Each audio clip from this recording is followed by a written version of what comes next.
Good morning. আমাদের দিনরাত্রির নতুন আরেকটি ভ্লগে আপনাদেরকে স্বাগত। আশা করি সকলে ভালোই আছেন। আজ রবিবার, আবার একটা ছুটির দিন, আর খুব সুন্দর রোদ উঠেছে। দুটো খুব সুন্দর রেসিপিও আপনাদের সাথে শেয়ার করব। যাই হোক, চলুন তাহলে আজকের দিনটাকে শুরু করা যাক। এগুলো বেশ খেতে ভালোই, দেশি হচ্ছে।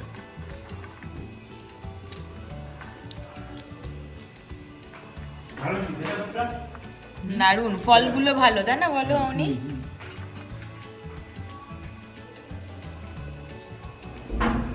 এতদিন পরে একটা কাজ পেয়েছে, ভালো। ও কটা খাওয়াও হচ্ছে, ছাড়ানো হচ্ছে, তাই না সোনা আমার? যেগুলো কচি কচি সেগুলো খেতে ভালো লাগে, তাই না? মিষ্টি মিষ্টি একদম। কত কিছু বাজার নিয়ে এসেছে, আর এই দেখুন কত পুঁইয়ের ফল। এগুলো ভাজা খাবে উত্তম। মানে আমাদের এখানে এরকম ছাড়িয়ে খুব সুন্দর করে বিক্রি হয়। আমি তো ভেবেছিলাম যে পুঁইয়ের গাছ নিয়ে এসেছে, তো উত্তম বললো না, ছাড়া নয়। তা দেখায় কি সুন্দর পুঁইয়ের ফলগুলো, খুব সুন্দর।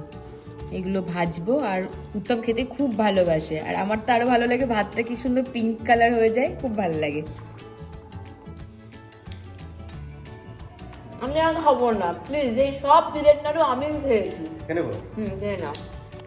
ছোট আলু ছাড়ানো হয়ে গেছে, এগুলো সব উত্তম ছাড়িয়ে দিয়েছে, আর মামনিকে তো এখানে কাজে বসিয়ে দিয়েছে, আপনারা দেখতে পেয়েছেন। আর এটা দেখে নিশ্চয়ই বুঝতে পারছেন কি বানাতে চলেছি। তবে এটা দুপুরের জন্য নয়, আমাদের রাতের জন্য। আপনারা কমেন্টে জানাবেন যে রাতে আমি কি বানাবো, আর রেসিপি তো আপনাদের সাথে অবশ্যই শেয়ার করব। আজকে আমার ছাদ বাগানটা আপনাদেরকে ঘুরিয়ে দেখাবো। আগেই জামা কাপড়গুলো মেলে দিই, তারপর। এখানে আর ক্লিপ লাগাবো না, এই জায়গাটা এরকম আটকে দিচ্ছি। এটা আটকে দিলাম, তাহলে আর ক্লিপ লাগাতে হবে না, আর পড়বেও না হাওয়াতে। আর কিছু বলবেন আপনি? আর কিছু বলবেন না তাহলে? এটা পড়বে না, না? চলো।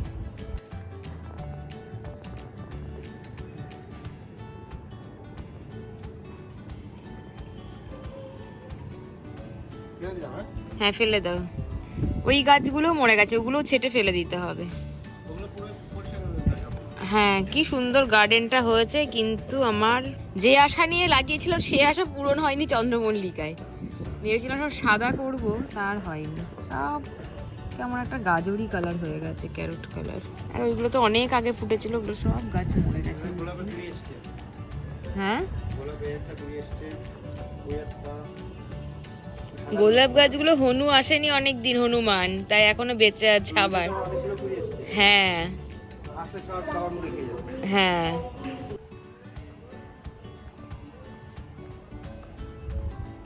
অনেক দিন পরে খুব সুন্দর রোদ বেরিয়েছে, তাই না? দারুণ আজকে রোদটা। সবাই জামা কাপড় কাচ্ছে, সবার ছাদে জামা কাপড়।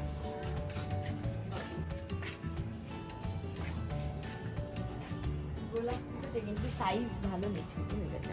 কত বড় গাদা দেখুন, মানে দু হাতে ধরতে হবে। দারুণ গাদার যা সাইজ হয়েছে এবারে, দারুণ। কি সুন্দর লাগছে না? কত দোপাটি ফুটেছে, অনেক বড় বড়। এবার গাদার সাইজগুলো খুব সুন্দর হয়েছে, আর গাছে রোগও লাগেনি, গাছগুলো খুব ভালো হয়েছে। কিন্তু চন্দ্রমল্লিকাগুলো একদম, মল্লিকার সাইজ ভালো হয়েছে, দেখতেও সুন্দর। কিন্তু ভেবেছিলাম সব সাদা লাগাবো, সাদা হয়নি। এটাই আর কি মনটা খারাপ, আর কিছুই না। মানে মনের মতন রংটা হয়নি। সাদা দিয়ে গাদা দিয়ে সুন্দর করে ভেবেছিলাম ছাদটাকে সাজাবো, সেটা আর হলো না। ছেটে দিতে হবে, গাছগুলোকে ছাঁটতে হবে। হ্যাঁ,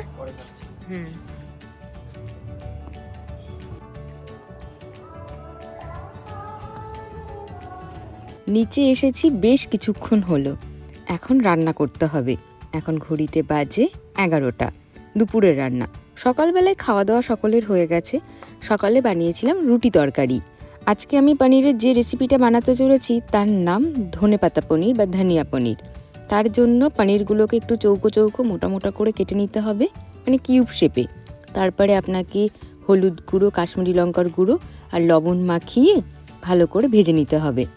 একদম কড়া করে ভাজবো না, একটু সাতলে নিলেই হবে। আর এদিকে আমার উচ্ছে ভাজাও হয়ে গেছে, আর পুঁইয়ের ফলও ভাজা হয়ে গেছে।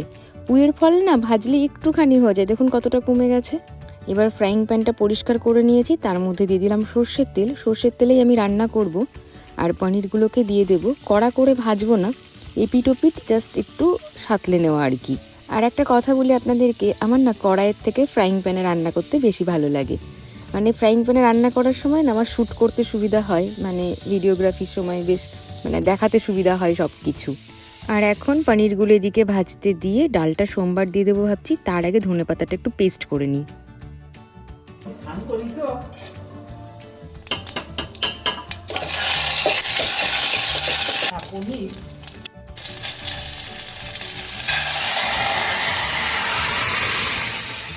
আমি যতক্ষণ রান্না করব মামনি আমার পাশেই দাঁড়িয়ে থাকবে।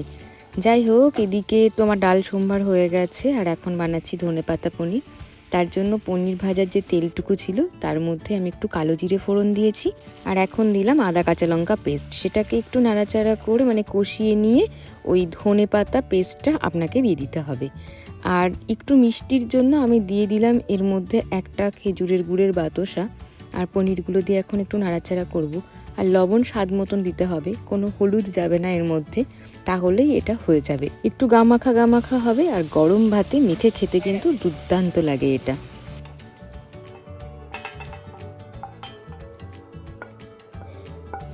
আমার শ্বশুরমশাই যেহেতু বেগুন খান না, সেই জন্য এই রান্নাগুলো আগে করে নিলাম, ওনাকে খেতে দিয়ে দেবো। উনি তো 1টা থেকে 1:30টার মধ্যে খাবার খেয়ে নেন।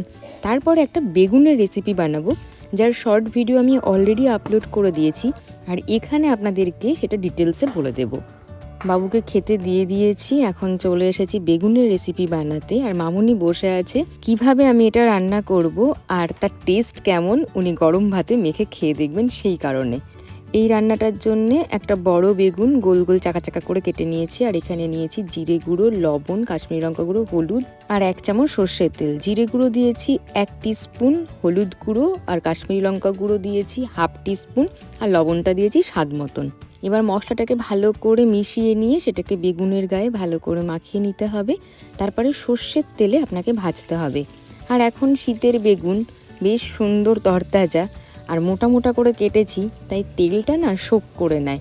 একজন আমাকে বলেছিলেন যে বেগুন লবণ মাখিয়ে রেখে দিলে পারে তেল কম লাগে ভাজতে। আমি কিন্তু অনেকক্ষণ এই মশলা দিয়ে মেখে রেখে দিয়েছিলাম, তারপরেও দেখুন কতটা তেল টেনে নিয়েছে। পরে আমাকে তেল আবার অ্যাড করতে হয়েছে। এবার আপনারা আপনাদের মতন দেবেন, মানে বেগুন খাবো আর তেলে কিপটিমি করবো সেটা করলে হবে না, তেল কিন্তু আপনাকে দিতে হবে, না হলে স্বাদ হবে না খেতে। আর এখানে নিয়ে নিয়েছি একটু কাজু বাদাম, মানে 10-12টা মতন, আর 4 টেবিল চামচ মতন টক দই আর কাঁচা লঙ্কা, আর তার সাথে একটুখানি মিষ্টি আর সামান্য একটু লবণ দিয়ে ওটাকে মিক্সড করে নিয়েছি মিক্সচারে। বেগুনগুলো ভালো করে ভাজা ভাজা হয়ে গেলে ওই মিক্সচারটা মানে টক দই কাজু বাদাম পেস্টটা ওপর দিয়ে 1/2 টেবিল চামচ সর্ষের তেল আর কাশ্মীরি লঙ্কা গুঁড়ো ছড়িয়ে দিয়েছি। মামনিকেও খেতে দিয়েছি, দেখি কি বলছে। কেমন হচ্ছে খেতে? সুন্দর, দারুণ। দারুণ হচ্ছে? আরে বাবারে, এটা খেতে তো হেভি লাগে। একটা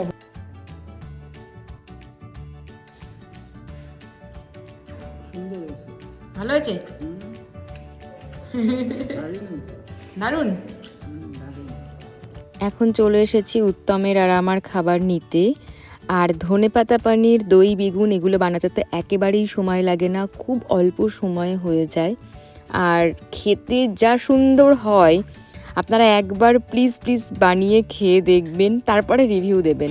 মানে আমি সবাইকে রেকমেন্ড করবো এই বেগুনের রেসিপিটা বানিয়ে খাওয়ার জন্য, অপূর্ব অসম্ভব সুন্দর খেতে হয়। যাই হোক, চলুন এবার আমরা খেয়ে নিই আর উত্তমকে একবার জিজ্ঞেস করে দেখি সে কি বলছে। এবার রিভিউটা দাও ব্লগে। সুন্দর, দারুণ খেতে। মামনিও খুব প্রশংসা করলো। আমি তো টেবিলে খেতে বলবো, তুমি কি আমার সাথে বসবে না এখানেই খাবে? চলো তোরা টেবিলে চলো। খাবো উচ্ছে ভাজা দিয়ে ভাত। একদম দারুণ রং এসে গেছে।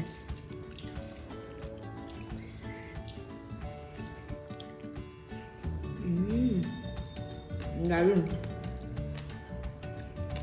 ডাল আর পনির পর্যন্ত দিতে পারবে না তুমি? মনে হচ্ছে না।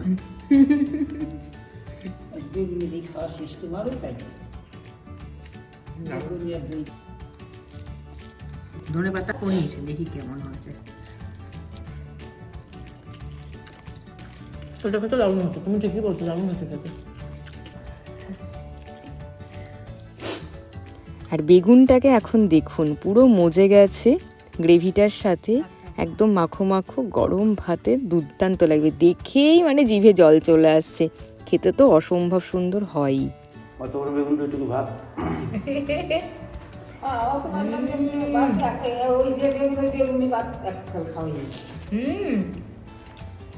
দারুণ হয়েছে খেতে, দারুণ।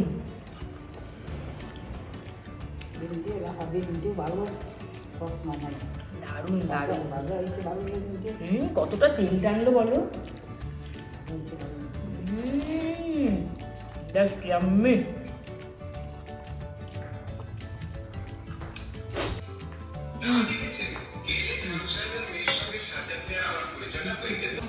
খাও বিস্কুট দিয়ে দিয়ে।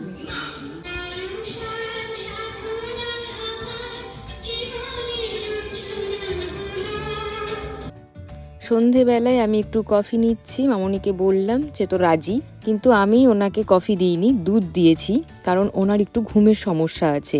তারপরে এখন সিনেমা দেখছেন, আরোই ঘুম আসবে না রাত্রেবেলায়, সারা রাত জেগে থাকবে।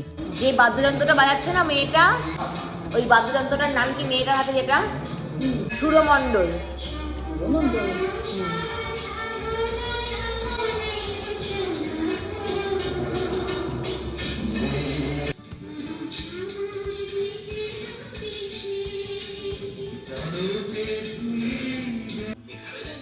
ফোন করব, কথা বলবে, তারপরে কথা বলো, তারপরে দেখবে। আমার শ্বশুরবাড়ি ওপার বাংলায় ফরিদপুরে। মামনির মুখের ভাষা শুনতে আমার এত ভালো লাগে, মানে এত মিষ্টি করে কথা বলেন। সন্ধেটা দুর্দান্ত কাটলো কফি খেতে খেতে। এখন চলে এসেছি রান্নাঘরে, বানাচ্ছি ভাজ পরোটা, অবশ্যই আটা দিয়ে, আজকে ময়দা একেবারেই ব্যবহার করিনি। মামনির আবদার দই বেগুন দিয়ে পরোটা খাবেন। চলে এসেছি, আমার পরোটা প্রায় রেডিও। শ্বশুরমশাইকে দিয়েও দিয়েছি খেতে, আর মামনিকে দেবো এরপরে। আর আজকে উত্তমও চলে এসেছে সন্ধ্যায়। ও আমাকে বলছে হাত মুখ ধুয়ে এসে একটু হেল্প করে দেবে। রুটি ভাজার সময় মামনিও হেল্প করে দেন। আসলে 70 ঊর্ধ্বে একজন মানুষ হাত পা কাঁপে, আমার না খুব খারাপ লাগে তাকে কোনো কিছু বলতে, কিন্তু তিনি সব সময় আমার পাশে দাঁড়িয়ে থাকবেন, কি করছি না করছি সেটা দেখার জন্যে।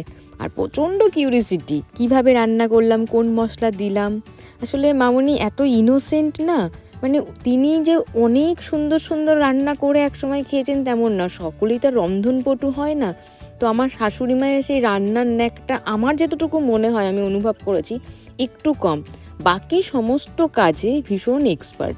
আসলে একটা সময় ওনাদের তো অনেক জমি ছিল, জমির সমস্ত কাজকর্ম, লোকজন দেখাশোনা তদারকি করা, সেই সমস্ত করতেন। এই ধরনের রান্নাবান্না খুব একটা করতেন না। আর ওনারা তো মানে ওপার বাংলার, ওদের খাদ্যাভ্যাস আর আমাদের খাদ্যাভ্যাস আলাদা, যার কারণে হয়তো আরও বেশি এক্সাইটেড থাকেন আমি রান্না করার সময়। আর এখনকারের মানুষ আমি, মানে এখনকারের মেয়ে, যে এরা কীভাবে রান্না করছে সেটাই দাঁড়িয়ে দাঁড়িয়ে দেখেন। যাই হোক, অনেক গল্প করলাম আপনাদের সাথে। আর দই বেগুন দিয়ে পরোটা কিন্তু দুর্দান্ত লাগছে খেতে, আপনারা অবশ্যই ট্রাই করবেন। আজকের ব্লগটা এখানেই শেষ করছি। শুভরাত্রি।